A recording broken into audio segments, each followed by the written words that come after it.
வந்த மத்தள சத்தம் தாளம்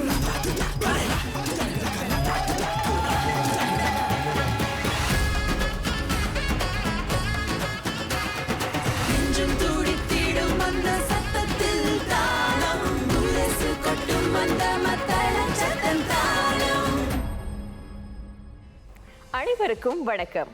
நம் இந்திய சமூகத்தில் நிகழும் முக்கிய நிகழ்ச்சிகளை தொகுத்து கொடுக்க வந்திருக்கிறோம். We welcome each and every one of you to be a part of the show which focuses only on our community and its aspirations. நம்மை ஊக்கப்படுத்தவும் உற்சாகமூட்டி இன்னும் அதிகம் சாதிக்க வேண்டும் என்று தூண்டும் கதைகளை இன்று உங்களுக்கு கொண்டு வந்திருக்கிறோம். Let us briefly review what we have prepared for you today. கல்விக்கு கை கொடுக்கும் கோயில், Celebrating 70th anniversary. அமர்க்களமான காற்பந்து களம். நம் சமூக அமைப்புகள் இந்திய சமூக முன்னேற்றத்திற்கு பல்வேறு வழிகளில் பங்காற்றி வருகின்றன. குறிப்பாக இன்றைய இளையர்களின் கல்வியில் முதலீடு செய்வதன் முக்கியத்துவத்தை அறிந்த அந்த அமைப்புகள் அதற்கு ஏற்ப செயல்பட்டு வருகின்றன. Communities should focus on education and provide bursaries to disadvantaged students because education is one of the most powerful tools for creating equal opportunities and long-term social progress. நீண்டகால முன்னேற்றத்தை கவனத்தில் கொண்டு வசதி குறைந்த மாணவர்களுக்கு கல்வி உபகார சம்பளங்கள் வழங்கப்படுகின்றன. பணம் இல்லை என்பதற்காக எந்த மாணவரும் கல்வியில் பின்தங்கிவிடக் கூடாது என்பதில் சமூக அமைப்புகள் உறுதியாக இருக்கின்றன. Students from low-income families often face financial barriers that limit their access to quality education. Bursaries reduce the burden by helping to cover school fees, books, uniforms, and other essential expenses. அப்படி பள்ளிக்கு தேவையான பொருள்களை வாங்குவதற்கு உதவும்படி ருத்ரகாளியம்மன் கோயில் கல்வி உபகார சம்பளங்களை வழங்கியது. Let us now witness the awards. கல்வி உதவி நிதி வழங்கும் நிகழ்ச்சி ஸ்ரீ ருத்ரகாளியம்மன் ஆலயத்தில் நடைபெற்றது. கடந்த 30 ஆண்டுகளாக கல்வி உதவி நிதியை ஆலயம் நன்கு படித்து தேர்ச்சி பெற்ற மாணவர்களுக்கு வழங்கி வருகிறது. நல்ல மதிப்பெண்களை பெற்ற மாணவர்களை இன்னும் தட்டி கொடுத்து அவர்களை இன்னும் சிறப்பாக படிக்க தூண்டுவதற்காக இந்த உபகார சம்பளம் ஆண்டுதோறும் வழங்கப்படுகிறது. மாணவர்களுக்கு எங்கள் பார்வையிலேருந்து இது பார்க்கும்போது இது ஒரு ஊக்குவிப்பான ஒரு விஷயமாக தான் நாங்கள் பார்க்குறோம். ஏன்னா மாணவர்களுக்கு இந்த வருஷம் நம்மளுக்கு இந்த உபகார சம்பள திட்டம் கிடச்சிருக்கு. இது மென்மேலும் நம்ம பயன்படுத்திக்கிட்டு அடுத்த வருடமும் நம்மளுக்கு இது கிடைக்கணும் அப்படின்ற ஒரு விஷயத்தில் அவங்க ஈடுபாட்டோட இன்னும் அவங்களோட படிப்புலையும் அவங்களோட கல்வியிலையும் கவனம் செலுத்தி இதன் மூலமாக பயன்பெறலாம் அப்படின்றது தான் எங்களோட நோக்கமாகவும் இருக்குது. நிகழ்ச்சிக்கு சிறப்பு விருந்தினராக வந்திருந்தார் தற்காப்பு அமைச்சர் சஞ்சுன் சிங். ஒன்று சேர்ந்து சமூகம் வழங்கும் வாய்ப்புகளும் ஆதரவும் தான் இளையர்களின் முன்னேற்றத்திற்கு முக்கிய உறுதுணையாக இருக்கின்றன என்றார் அவர். வெற்றி பெறும் மாணவர்கள் எதிர்காலத்தில் சமூகத்திற்கு தங்களின் பங்களிப்பை வழங்க வேண்டும் என்றும் அவர் கேட்டுக்கொண்டார். நாம் ஒருவரை ஒருவர் கவனித்துக் கொள்ளும் நாடாக இருப்பதால் தான் வெற்றி பெற முடிகிறது என்றும் அவர் எடுத்துச் சொன்னார். Once upon a time, I was like you, sitting there getting a scholarship or bursary from some kind-hearted people whom today I don't even know who they are. But they contributed to my upbringing, my education, and that's why I have the opportunities to be who I am today. கோயில் என்பது வழிபாட்டு தலங்களாக மட்டுமின்றி தங்களிடம் உள்ள வளங்களை கொண்டு சமூகத்தின் மீது அக்கறை காட்டுகின்றன. கல்விக்கு ஆதரவு கொடுப்பதன் மூலம் சமூக முன்னேற்றத்திற்கு பங்களிக்க முடியும் என்பதை அறிந்து நீண்ட காலமாகவே கல்வி உதவித் தொகையை இந்த கோயில் அளித்து வருகிறது. மாணவர்கள் இன, மொழி, மதம் வேறுபாடின்றி தேர்ந்தெடுக்கப்படுகிறார்கள். அதே வேளையில் கல்வியில் சிறந்து விளங்கும் மாணவர்கள் மட்டுமன்றி சிறந்த முயற்சி காட்டும் மாணவர்களையும் இவ்விருது கொடுக்கப்படுகிறது. தரப்படும் கல்வி உதவித்தொகை மாணவர்களின் பள்ளி தேவைகளுக்கு பயன்படுத்தப்படும். எத்தகைய குடும்ப பின்னணியாக இருந்தாலும் நன்கு படித்தால் நல்ல எதிர்காலம் இருக்கும் என்பதை மாணவர்கள் உணர வேண்டும். கடுமையாக படித்து நல்ல மதிப்பெண்களை பெறும் மாணவர்களுக்கு வெகுமதி காத்திருக்கிறது. மாணவர்களாகிய நாங்கள் நல்லா படித்து நல்ல மதிப்பெண்கள் வாங்கி இந்த மாதிரி விருதுகளை பெறலாம். இப்படிப்பட்ட விருதுகளை பெறும்போது நாங்கள் இதெல்லாம் பார்த்து நாங்கள் நல்ல மதிப்பெண்கள் ஸ்கோர் பண்ண பார்ப்போம். இந்த மதிப்பெண்கள் ஸ்கோர் பண்ணும்போது தான் நல்லா இந்த விருதுகள் எல்லாமே எப்படின்னா ரொம்ப என்கரேஜ் பண்ணுறேன் நம்ம எல்லாரையும். இந்த பர்சரி அவார்ட் காசு வச்சு நான் பள்ளிவுக்கு தேவையான பொருட்கள் வாங்குவேன். ஸ்டேஷனரி மற்றும் புத்தகங்கள் வாங்குவேன். மற்றும் இந்த காசு வச்சு நான் டியூஷனுக்கு போகுவேன். அதனால் ஒவ்வொரு ஆண்டும் நான் கஷ்டமாக படித்து இந்த பர்சரி அவார்ட் கிடைக்க ஆசைப்படுகிறேன். தொடக்கநிலை 6ஆம் வகுப்பிலிருந்து பல்கலைக்கழகம் படிக்கும் சுமார் 93 மாணவர்கள் கல்வி உதவித்தொகையை பெற்றனர். கொடுக்கப்படும் உதவித்தொகை குடும்ப நிதி சுமையை குறைத்து மாணவர்களை கல்வியில் கவனம் செலுத்த செய்து நல்ல மதிப்பெண்களை பெற தூண்டும். எனக்கு இந்த விருது கிடைச்ச ரொம்ப சந்தோஷமாக இருக்குது. நான் படிப்பில் நல்லா செஞ்சதான் இந்த விருது கிடைச்சது. நான் ஃப்யூச்சரில் படிப்பில் இன்னும் நல்லா செஞ்சதான் இந்த பரிசு கிடைக்கும். இது ஒரு என்கரேஜ்மெண்ட். இந்த பர்சரி அவார்ட் பெறுறதுனால கல்வி செலவுகளை பற்றியான கவலைகளை இது குறைக்குது. அது மட்டும் இல்லாமல் பொருளாதார தடையினால் நம்ம கல்வியை மேலும் எடுத்துகிட்டு போகக்கூடாது அப்படிங்கிற ஒரு எண்ணத்தை உடைக்கிறது. ஸோ நம்ம கனவுகளை சாத்தியமாக்குறதுக்கு இது ஒரு மோட்டிவேட்டிங் ஃபேக்டராக இருக்குதுன்னு சொல்லுவேன். மாணவர்கள் நன்கு படித்து நல்ல மதிப்பெண்களை பெறும் அதே வேளையில் சமூகத்தில் கிடைக்கும் ஆதரவு பற்றியும் தெரிந்து வைத்திருக்க வேண்டும். அப்போதுதான் எங்கெங்கே என்னென்ன உதவிகள் கிடைக்கின்றன என்ற விவரங்களை அறிந்து தங்களுக்கு தேவையானதை மாணவர்கள் பெற முடியும். பணம் இல்லை என்பதற்காக கல்வியை தொடர முடியவில்லை என்ற நிலை எந்த மாணவருக்கும் இருக்கக்கூடாது என்று சமூக அமைப்புகள் கல்விக்கு உதவிக்கரம் நீட்டுகின்றன. மாணவர் நம் படிப்புக்கு அக்கௌண்டபிலிட்டி எடுத்துக்கணும். அது மட்டும் இல்லாமல் ஒரு இலக்கு, எல்லாருக்கும் ஒரு இலக்கு வேணும். அந்த மாதிரி ஒரு இலக்கு செட் பண்ணிட்டு அதை நோக்கி அவங்க ஓடணும். ரொம்ப சோம்பேறியாக இருந்துட்டு பின்தங்கிடக்கூடாது. இது ஒரு படிப்பில் சிறந்து விளங்க மட்டும் பத்தாது. இன்னொரு சைடு இந்த மாதிரி திட்டங்கள் இருக்குதுன்னு ஒரு மாணவருக்கு தெரியணும். அது தெரிஞ்சிக்க பல பேர்கிட்ட பேசணும். நியூஸ் பேப்பர் படிக்கணும், நியூஸில் இருக்கும், சோஷியல் மீடியாவில் நிறைய இந்த மாதிரி செய்திகள் வரும். அது தெரிஞ்சுட்டு அப்ளை பண்ணாரா இந்த மாதிரி ஒரு பர்சரிஸ் நமக்கு கிடைக்கும். கல்வி உதவித்தொகை வழங்கும் நிகழ்ச்சியில் மாணவர்கள் தங்கள் பெற்றோருடன் கலந்து கொண்டனர். 200 வெள்ளியில் தொடங்கி 1000 வெள்ளி வரை உதவித்தொகையாக மாணவர்கள் பெற்றனர். தங்களின் கல்வி பயணத்திற்கு சமூகம் உறுதுணையாக என்றும் நிற்கும் என்ற நம்பிக்கையை பெற்ற மாணவர்கள் நளினமான நடனத்தை கண்டு ரசித்தபடி நிகழ்ச்சியிலிருந்து விடை பெற்றனர். சமூகம் பயனடைய வேண்டும் என்ற நோக்கத்தில் பல ஆண்டுகளாக இந்த கல்வி உபகார சம்பளம் வழங்கப்பட்டு வருகிறது. When communities invest in education, they are investing in long-term stability, harmony and sustainable development. சமூக அமைப்புகள் தங்களை வளர்த்து கொண்டு சமூகத்தின் வளர்ச்சிக்கும் உதவி வருகின்றன. Yes, Suganti, and we are going to celebrate with an organization which was founded 70 years ago. We will bring you the celebration of Singapore Kairali Kala Nilayam. இந்த சின்னஞ்சிறு இடைவேளைக்கு பிறகு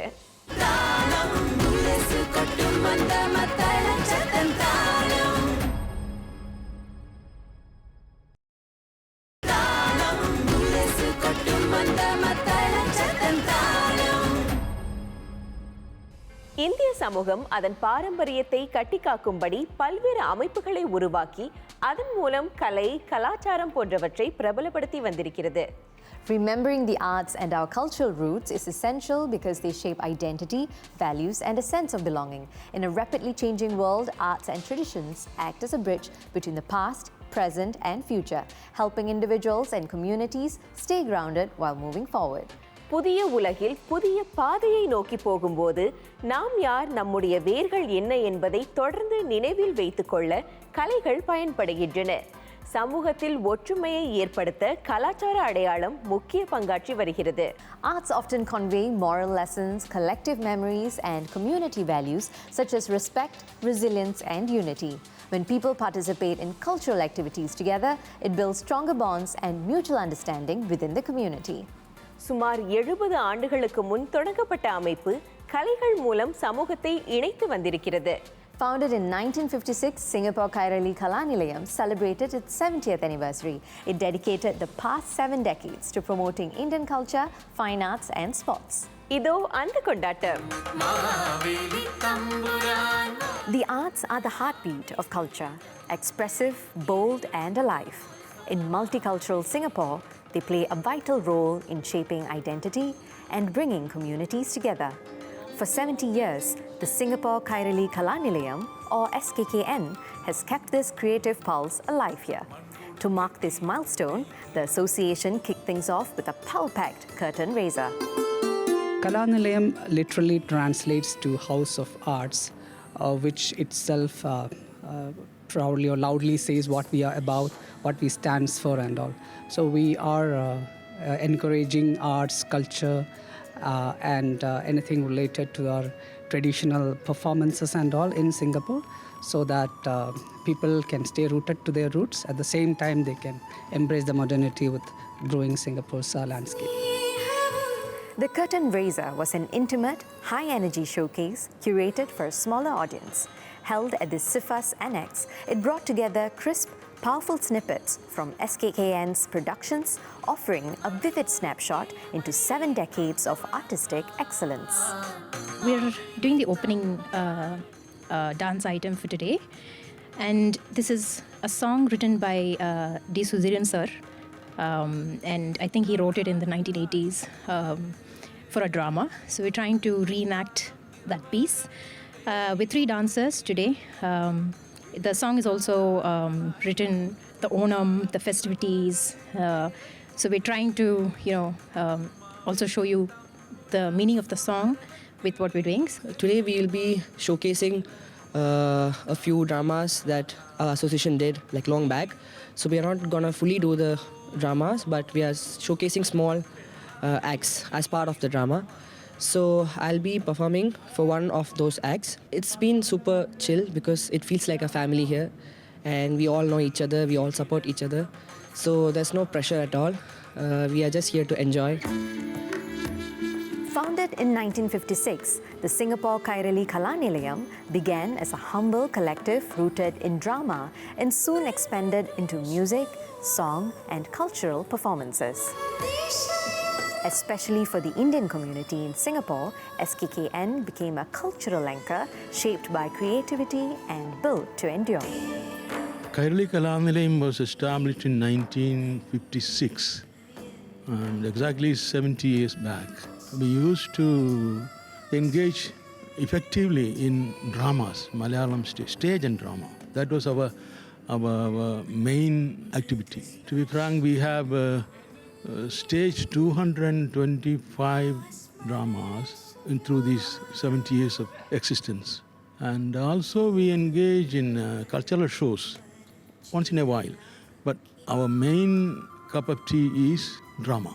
The specialty of Kairali Kalanilayam is that we enhance or we give in a lot of interest in Indian arts and culture. For the Indian community, we have to be rooted back to our culture, and one way to connect back to our culture will be through arts, because all the different art forms in one way or another has a lot of relevance to our culture. Over the decades of promoting Indian culture and art forms, the association has navigated its share of challenges in staying true to its mission. What keeps the association moving forward is a vibrant pool of volunteer members, including those from the pioneer and younger generation.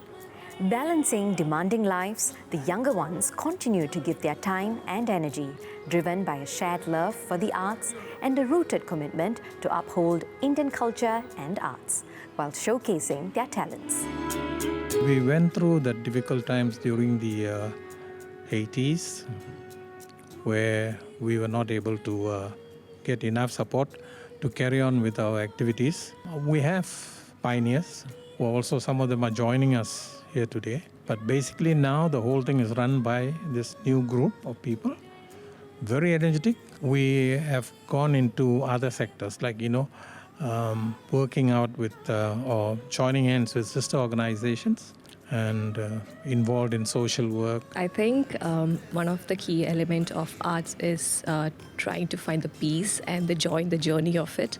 So process is very much involved in arts, and I think that brings out a lot of abilities and capabilities in everyone. So every youth who is part of arts and culture will definitely take away great value out of this. Brimming with with energy, talent, and shared passion, the intimate kickstart to the 70th anniversary celebrations captured the spirit that continues to drive Singapore Kairali Kala Nilayam forward. Rich with creativity, community, and culture, it stood as a joyful, uplifting reminder that the curtain raiser is just the beginning. We are starting with this curtain raiser for a 1-year-long program, which each month we will have more programs coming up, and we are planning for a grand finale by 2027 Jan or February.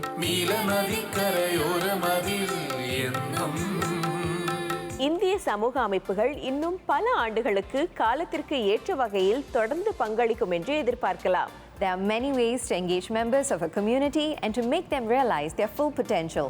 Just like the arts, sports can play an important role in bringing the community together. நமது அடுத்த கதை காற்பந்து மூலம் ஏற்பட்ட உறவுகளை பற்றியது. We are going to kick off that story just in a while.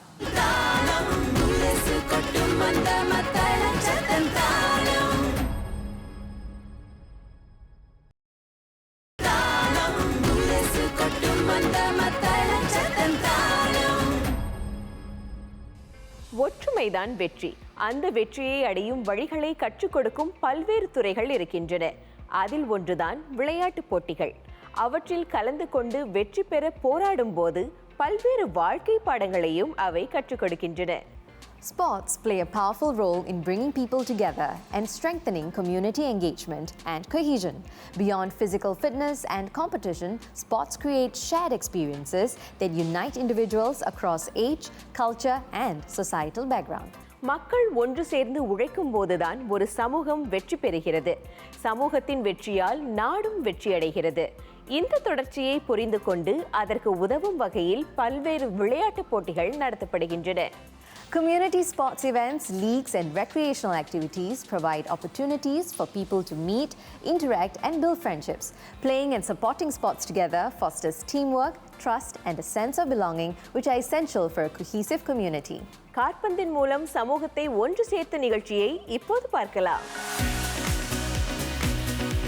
வாய்ப்பு கிடைக்கும் போதெல்லாம் நல்லிணக்கத்தை வலியுறுத்தும் நடவடிக்கைகளை மேற்கொண்டு வரும் அஃப்லாக் ஸ்டார்ஸ் கல்வி கலாச்சார மன்றம் அண்மையில் பல இனத்தவர்களும் கலந்து கொள்ளும் காற்பந்து போட்டிக்கு ஏற்பாடு செய்திருந்தது. அதோடு இளையர்களை சமூகத்தோடு இணைக்கும் நோக்கத்தோடு இந்த போட்டி நடத்தப்பட்டது. பல இனத்தவர்களும் இந்த போட்டியில் கலந்து கொண்டதால் குறுகிய வட்டத்தையும் தாண்டி பலருடன் சேர்ந்து பழகும் வாய்ப்பு இளைய தலைமுறைக்கு கிடைத்தது. இந்த ஃபுட்சால் போட்டி நோக்கம் நாங்கள் செய்ததுக்கு இளைஞர்களை சமுதாயத்துக்கு இழுத்து அவங்களுக்கு ஒரு நல்ல திறமையை கொடுத்து மற்ற மக்கள் கூட பழகி இந்த சமுதாயத்துக்கு அவங்க லீடர்ஷிப் எடுக்கிறதுக்காக நாங்கள் இந்த போட்டியை ஏற்பாடு செஞ்சுருக்கோம். இளம் பருவத்தில் கருவிகளுக்குள் தங்களை முடக்கி விடாமல் இதுபோன்ற காற்பந்து போட்டிகளில் கலந்து கொண்டு தங்களின் ஆற்றல்களையும் எண்ணங்களையும் இளையர்கள் வளர்த்து கொள்ள முடியும் என்றார் நிகழ்ச்சியில் கலந்து கொள்ள வந்திருந்த சிறப்பு விருந்தினர். கருவிலேயே கருவிகளை தழுவக்கூடிய ஒரு பருவம் இது. நம்முடைய இளையர்கள் அவங்களோட கருவிகளை நிறைய நேரத்தை செலவிடுறாங்க. அந்த பருவத்தில் இருக்கும்பொழுது இப்போ இந்த மாதிரி விளையாட்டுகள் அவங்களுடைய நேரத்தை கருவிகளிலிருந்து அப்பாற்பட்ட ஒரு முயற்சியில் ஈடுபட செய்கின்றது.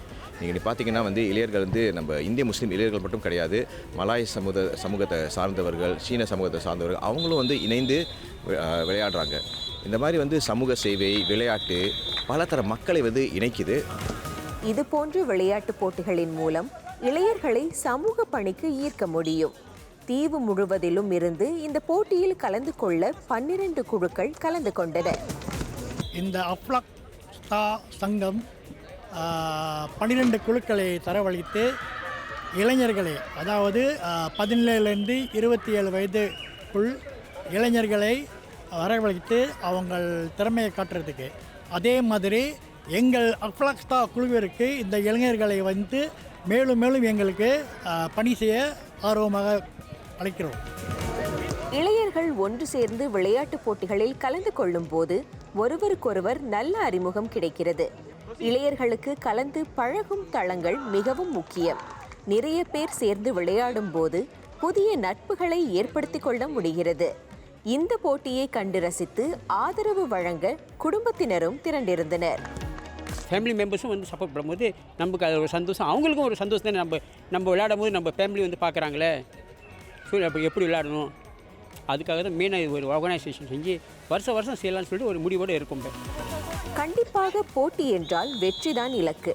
ஆனால் இங்கே வந்திருந்த இளையர்கள் வெற்றி தோல்விகளை பற்றி கவலைப்படாமல் நண்பர்களோடு நேரத்தை செலவிடுவதை முன்னிலைப்படுத்தி இந்த போட்டியில் கலந்து கொண்டனர். எனக்கு என்ன கிடைக்குதுன்னா லைக் என்னோட நண்பர் கூட நிறையா டைம் ஸ்பெண்ட் பண்ணலாம். வின் பண்ணால் லூஸ் பண்ணால் பரவாயில்ல, as long as நான் ஹாப்பியாக இருக்கேனே அதனால தான் வந்தேன்.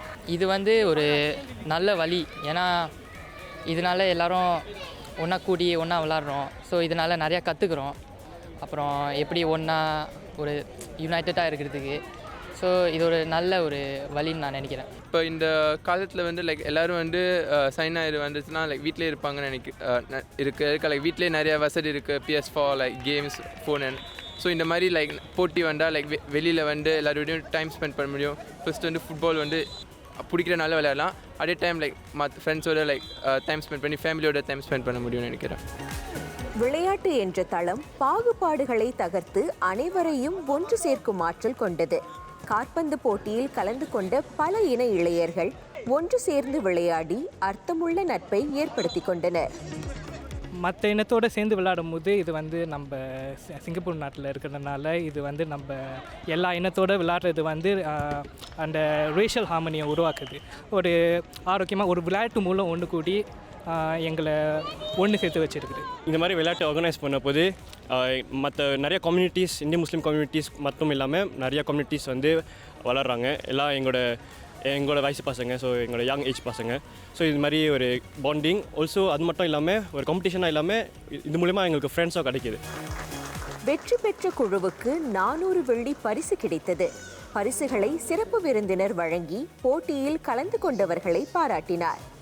இன நல்லிணக்கம், பன்முகத்தன்மை மிக்க சமூகத்தை ஆதரிப்பது போன்ற இலக்குகளை காற்பந்து போட்டியின் மூலம் எட்ட முடிந்தது.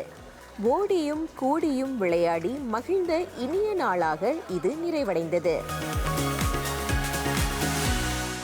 சில நல்ல நிகழ்ச்சிகளை மகிழ்ச்சியாக ஒன்று சேர்ந்து பார்த்தோம். இன்றைய நிகழ்ச்சியின் நிறைவை எட்டியிருக்கிறோம். If you have anything to share with our community, please let us know the details and we will be in touch with you. நம் இன்றைய நிகழ்ச்சியில் கல்விக்கு அளிக்கப்படும் உதவியை பார்த்தோம். கல்வி என்பது பள்ளியில் மட்டுமே கற்பது அல்ல. அன்றாட வாழ்க்கை அனுபவங்கள், சமூக தொடர்புகள் மூலம் அறிவை வளர்த்து குணத்தை மேம்படுத்தி கொண்டு சமூகத்தில் பங்களிப்பதும் அவசியம். ஒரு மனிதனை முழுமையான ஆற்றலுடன் மாற்ற கல்வி முக்கிய பங்காற்றுகிறது. Education reduces inequality by giving people from different backgrounds a fair chance to succeed. When individuals succeed through education, the community benefits from their contributions in the form of leadership, service and mentorship. அந்த சிந்தனையோடு இன்றைய நிகழ்ச்சி நிறைவடைகிறது. விடைபெறுகிறோம் மாலினி, சுகந்தி. இது தாளம் Indian beat. நெஞ்சம் துடித்திடும் அந்த சத்தத்தில் தாளம் முரசு கொட்டும் அந்த மத்தள சத்தம் தாளம்.